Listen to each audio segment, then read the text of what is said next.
What's going on, guys? It's Greg here, aka NYPrepper. It is Friday, March 15th, 2024, and I have some breaking news to share with you guys. Right now, it is 14:27 Eastern Time here in the United States, and we have some major breaking news coming in from Europe. Before I get into that, I want to just show you some flight paths over the United States right now. So we have U.S. nuclear forces on high alert again today. What's interesting is we have a U.S. presidential doomsday plane in the air over Western Oregon, which is a pretty unusual area for a doomsday plane to be flying in.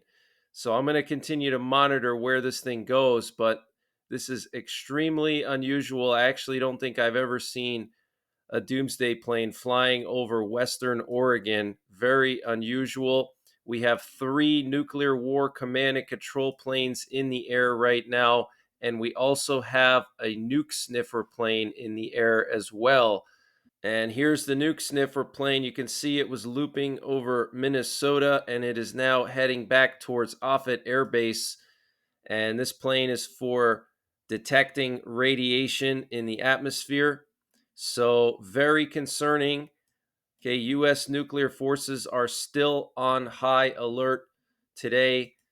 And we have some breaking news coming in that, according to Western sources, a nuclear weapons storage base has been created near the town of Osipovichi in Belarus. Previously, there was no clear evidence that the objects were being prepared for this purpose, but now satellite imagery has confirmed that. So, what you're looking at here is a satellite picture from Maxar, and it shows this base in Osipovichi, Belarus, designed for storing nuclear weapons. This picture is from January 31st of this year. Okay. So yesterday we had the news come out about the Russian tactical nukes being moved into Belarus, and now we have satellite imagery confirming that Belarus has nuclear weapons storage facilities, which means that Russia plans to use Belarus in a war against NATO or potentially in an escalation against Ukraine to launch nuclear weapons from Belarus, okay, with short range missiles like the Iskander. This is extremely serious news. And according to information from Business Insider, an analysis of German intelligence services is currently circulating in the German government about a significant intensification of Russian arms production being observed, which could lead to Russia doubling its military power in the next 5 years compared to today, especially in conventional weapons. And what's interesting is the Polish president, Andrzej Duda, wrote an article in the Washington Post saying that Russia has increased their defense spending to 30% of GDP, which is absolutely insane, guys. 30% of GDP, that is just insane. They've gone into a full-time war economy. So, very, very concerning news coming out of Russia with their arms production. They're definitely preparing for a war with NATO. That's what they're doing. Okay, they're building up their arms in case they got to go to war with NATO, which I believe is going to happen. And I think Russia is going to launch an attack on the Baltics or Moldova or Poland or Finland or Sweden. Remember, guys, the Swedish government told Swedish citizens to have 3 months of food and medicine because they're expecting Russia to attack this year. Okay, I reported on that a few days ago. Here we have some video footage that was posted by the Russian government showing some Russian nuclear bombers flying over the Baltic and Caspian seas. Apparently, they did some exercises, which is very interesting. Apparently, they were escorted by MiG 31s with hypersonic Kinzhal missiles and Sukhoi 35 and Sukhoi 30s. So this is very concerning, guys. They're doing nuclear bombing exercises over the Baltic Sea and the Caspian Sea. Okay, that is very, very concerning. And Germany, France, and Poland made a show of solidarity behind Kyiv as the leaders came together in Berlin on Friday to mend their disagreements on how to support Ukraine in its war against Russia. The three countries of the so called Weimar Triangle were united in their aim to never let Russia win and to support the Ukrainian people until the end, French President Emmanuel Macron said. Allied help would continue for as long as it takes, German Chancellor Olaf Scholz said, standing next to Macron and the Polish Prime Minister Donald Tusk. The Russian president should know we will not let up on our support for Ukraine, Olaf Scholz told journalists who were not given an opportunity to ask questions. The chancellor did not mention the Taurus missiles in his statements to the press on Friday. The issue has been a particular source of tension between Scholz and Macron, who has pointedly urged allies not to be cowards in supporting Ukraine. Macron welcomed the creation of a coalition on deep strikes that was open to all according to their capabilities and means. Wow. So Macron wants to start a coalition to build up missile inventories for Ukraine so they can strike deep into Russia. Okay. A coalition on deep strikes open to all according to their capabilities and means. Wow. That is pretty serious. And here we have some video footage of this meeting, which I believe is historic or was historic. This was earlier today in Berlin. You can see Olaf Scholz on the left, the Polish Prime Minister Donald Tusk in the middle, and Emmanuel Macron, the French president, on the right. And this is actually kind of funny. They're walking down and inspecting the troops, and Macron forgets to turn around at one point to salute this soldier here. Looks like a German soldier. And Donald Tusk, the Polish prime minister, had to remind him to turn around. And then he tries to very smoothly turn around at the last minute. It's pretty funny. See that again. He just keeps walking while they turn around.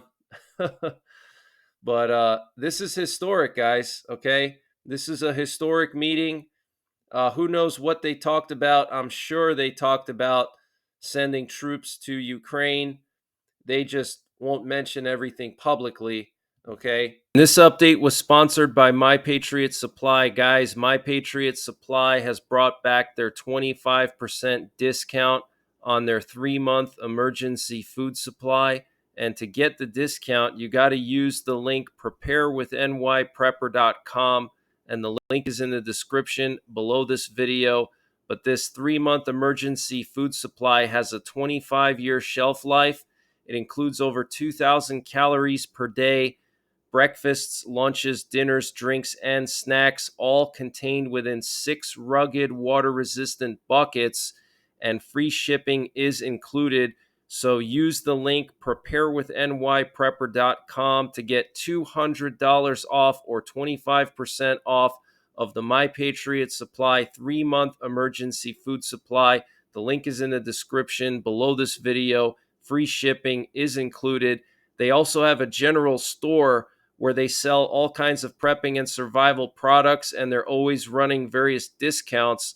And to get to their general store, you just got to click on the My Patriot Supply logo when you get to preparewithnYprepper.com at the top of the page, and you'll see their general store where they sell all kinds of prepping and survival products, and they're always running discounts here. So use the link preparewithnYprepper.com to get 25% off of the My Patriot Supply 3-month emergency food supply, and the link is in the description below this video. And Macron said last night in his big TV interview that was playing across France, we negotiated as much as we could, but there is nothing to talk about with Putin anymore. Ukraine must win.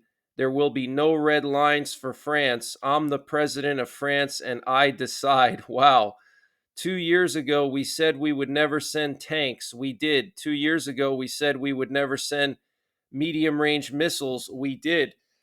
So he's talking about, sending troops and various types of equipment to Ukraine that they said would be a red line. Well, looks like all the red lines are gone, according to Emmanuel Macron. There will be no red lines for France. Wow.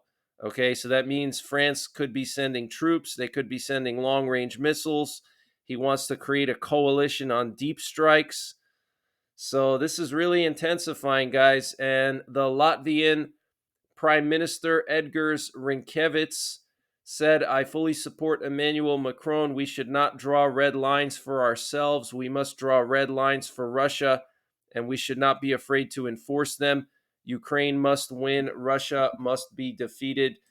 So Macron is getting support across Europe, guys. Okay. And I want to update you on the situation in Russia with these partisans. So, here we have some video footage of the Russian military deploying armored personnel carriers to the city of Kursk in southwestern Russia. And this is one of the cities that came under attack by the partisans. You can actually see at least half a dozen armored personnel carriers in this video here. So Russia does not have the situation under control. The partisans are still fighting in southwestern Russia. And according to the governor of Belgorod, that's the city in Russia on the border with Ukraine, apparently 200 artillery shells and 20 drones were fired at Belgorod over the last 24 hours. Okay. And here we have some video footage coming out of Belgorod today showing a fire, apparently from an artillery shell or a drone. So the situation is escalating. And it's very possible that some of these attacks could be even false flag attacks. Okay. This would be the perfect justification for Russia to escalate to the next level if Putin can show his people that, Ukraine is actually now shelling Russian territory. Okay. They're using drones, but they're using the drones mostly to hit infrastructure and strategic locations. They're not using drones to just randomly shell or attack cities. And here we have some video footage that was posted to social media by one of the Russian partisan groups, the Freedom of Russia Legion. And it shows them launching mortars somewhere inside of Russia at Russian forces. And they wrote on Twitter, Happy first election day. We give our vote for a free Russia, and we urge all residents of the Belgorod and Kursk regions who did not use the humanitarian corridor to stay in shelters. Okay, so they set up this humanitarian corridor today for civilians to leave Belgorod and Kursk. And so now they're telling people if they didn't leave, please stay inside because they're going to be battling against the Russian military during the election weekend, okay, Putin's re-election. And a group consisting of Ukrainian special forces and foreign mercenaries landed with Mi-8 helicopters inside of Russia near the Russian border. This was reported by Russian media. And there was a massive attack on a Russian oil refinery last night in the village of Kaluga. This was the Polotnyane Zavod in the village of Kaluga. And I want to just show you guys this video. It's absolutely insane. Check this out.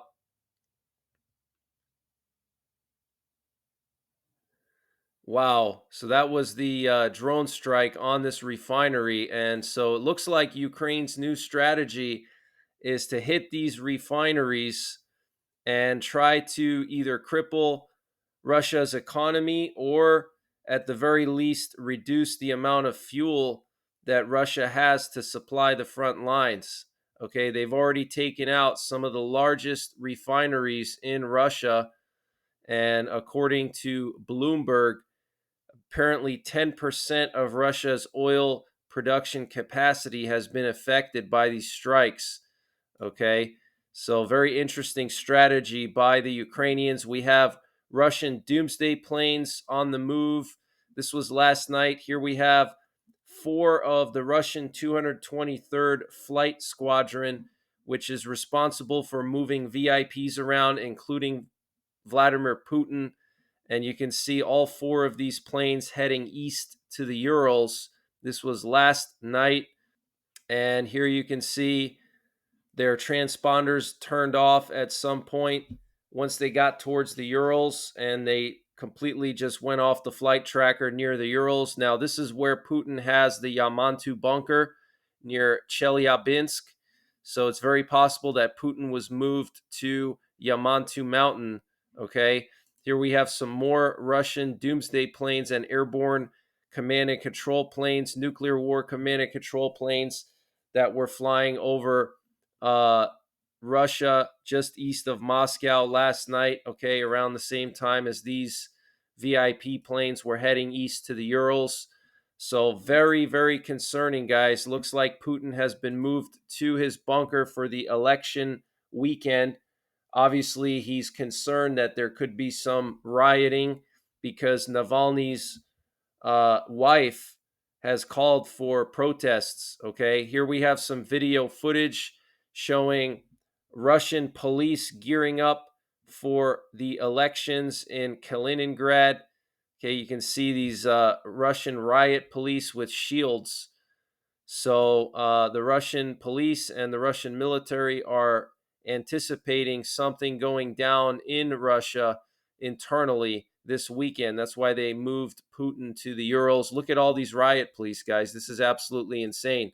All of them carrying shields. So this is going to escalate, I think. And here we have some footage of Russian police arresting a man who allegedly said, "I'm going to vote for anyone but Putin," at a polling place, okay, in Russia. He literally got arrested for speaking, okay? So absolutely insane. And here we have some video footage showing a fire that was set inside of a polling place in Russia. Very interesting. Check that out. They had to put it out with a fire extinguisher. So we could see all hell break loose in Russia this weekend because voting goes all the way through Sunday in Russia. It's a 2-day process or 3-day process. And Ukraine's Khmelnytsky nuclear power plant suffered an emergency shutdown of a reactor using Westinghouse fuel. One of the Khmelnytsky nuclear power plant's 2 power units stalled, and Ukrainian power engineers had to start up emergency generating capacity. And the Ukrainian state energy company said that the unit had to be put into emergency repair mode. There's no information on the causes of the emergency, and experts are currently working to clarify the circumstances of the incident. So, some other power plant in Ukraine, this one is in Khmelnytsky in western Ukraine, suffering an emergency shutdown, and they had to start up their emergency generators, and they're now in emergency repair mode. That's not a good thing. And Bloomberg is reporting that Ukrainian lawmakers plan to consider a bill that would allow prisoners to join the war as the nation seeks to bolster manpower on the front lines after recent Russian advances. The death toll of a Russian missile attack against Odessa on March 15th, which is yesterday, has risen to 19. Okay, so Russia is still hitting Ukraine with missile strikes and drone strikes, and apparently in Odessa, the death toll is now up to 19, okay? And the U.S. is saying they're going to prevent Iranian aircraft from flying over Europe if Iran transfers missiles to Russia. And G7 nations are preparing to respond with severe penalties that could include a ban on all Iranian flights to Europe if Iran proceeds with the transfer of ballistic missiles to Russia, a senior U.S. official told ABC. And a senior Israeli official told ABC that the U.S. has begun to withhold some of the military aid to Israel. Wow. And despite warnings from U.S. officials, the IDF is preparing an operation in Rafah. The operation will focus on civilian evacuation and strikes against Hamas. Prime Minister Netanyahu has already approved the plans. It is unclear when the operation will begin. So lots of tension between Israel and the U.S. It looks like the U.S. does not want to give Israel as much weapons anymore because they're going to be going after Rafah.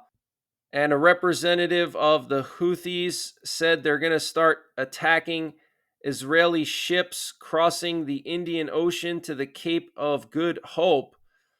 And apparently, there was another tanker damaged in the Red Sea after it was subjected to a missile attack off the coast of Yemen. Want to just show you guys some flight paths over Europe. Here we have a U.S. sub-hunter plane that was patrolling in the Baltic Sea off the coast of Kaliningrad. Here we have a Belgian military cargo plane that flew from Belgium to Lithuania. And there was also a Swedish reconnaissance plane patrolling eastern Poland and northern Poland. And here we have a Canadian military cargo plane flying to Latvia today. Okay, so NATO is reinforcing the Baltics, guys. They're sending equipment to the Baltics. And we had a missile detecting plane flying near Korea last night. It was flying in the Sea of Japan. This is a RC-135 Cobra Ball. These planes are specifically made for detecting ballistic missiles. So it looks like North Korea might be testing a ballistic missile soon if we're flying one of these in the Sea of Japan off the coast of Korea. Here's a closer look. You can see it was looping back and forth here, kind of parallel to the North Korean eastern coast. Okay, this is normally the area where North Korea launches missiles into. Okay, and here we have a reconnaissance plane of some kind that was patrolling along the North Korean, South Korean border. But that's the latest breaking news that I have. I will be back later on with more breaking news. So make sure you're subscribed. Hit the bell icon below so you get notified when I post these updates. And if for whatever reason you don't get notified, because sometimes YouTube doesn't send notifications out for whatever reason, make sure you check my channel periodically. Just type in NYPrepper in the search box and my channel should show up. Now, recently people have been saying that when you type in my channel into the search box, there's other videos that pop up first before my channel shows up. So you may have to scroll down through a couple of other videos before you get to my channel. I don't know why they're doing that, but that's what's been going on recently. Also, check out my nuclear war survival videos. I'll leave links in the top right corner. I've made a lot of videos on surviving nuclear war, over 50 videos on it, and they go in depth, especially my How to Survive Nuclear War series, where I have over 11 videos just talking about how to survive nuclear war. So check them out. I'll leave links in the top right corner. And until next time, take care, God bless, and don't forget the 3 Ps. Prepare, practice, and persevere. Guys, if you want to learn about some of the most infamous terrorist leaders in the Middle East, you got to check out Gaza's Most Wanted. They have these playing cards and shooting range targets with all the most infamous terrorists printed on them. So this way you can learn what they look like and who they are while playing a game of poker or while having fun at the range practicing your skills. 10% of proceeds are donated to support the Israeli Defense Forces. So check them out, gazasmostwanted.com. And if you use the promo code NYPrepper, you get 5% off of your entire order. So I'm going to leave a link and the promo code in the description below this video.